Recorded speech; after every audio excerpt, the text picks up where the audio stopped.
May papakita ko sa inyo, no. Madali ang pamamaraan ng pagtatanim ng bulaklak. So yung pahirapan, yun yung magbabading ka pa.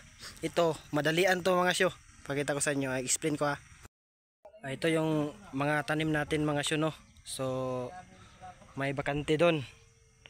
Imbis na magro-stock tayo, may nag-give up naman na farm. So binibinta by ano ba yun? By punuan. So bininta by punuan. So ginarab natin yung opportunity. Yun yung madalian mga syo.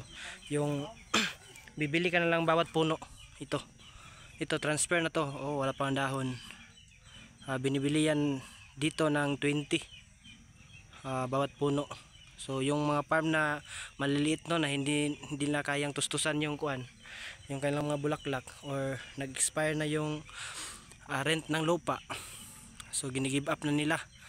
So binibenta naman by 3 by puno ng 20 or 15.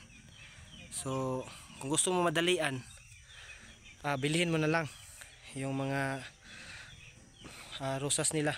Ito, transfer mo na lang ganito.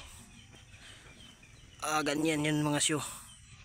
So yung nabili mo, i-transfer mo na lang dyan. Yan yung madalian, no. So lato dito mga syo, itong mga bulaklak nila hindi na dumaan sa budding. So kuha na, ready to plant na diretso.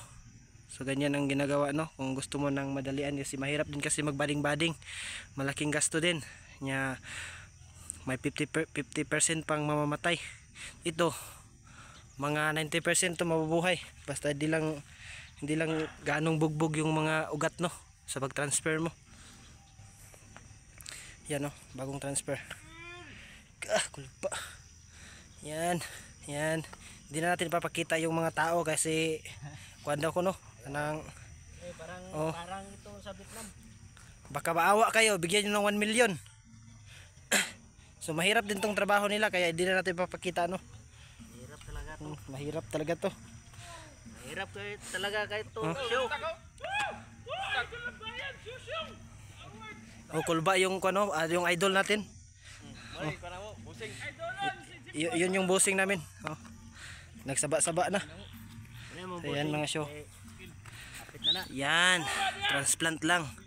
So bibili ka lang ng puno. Bibili ka lang ng puno. Yan yung bossing namin. Lagi. Yan yung bossing namin, no. Makilala natin ang mga bossing dito. Malaki ang katawan.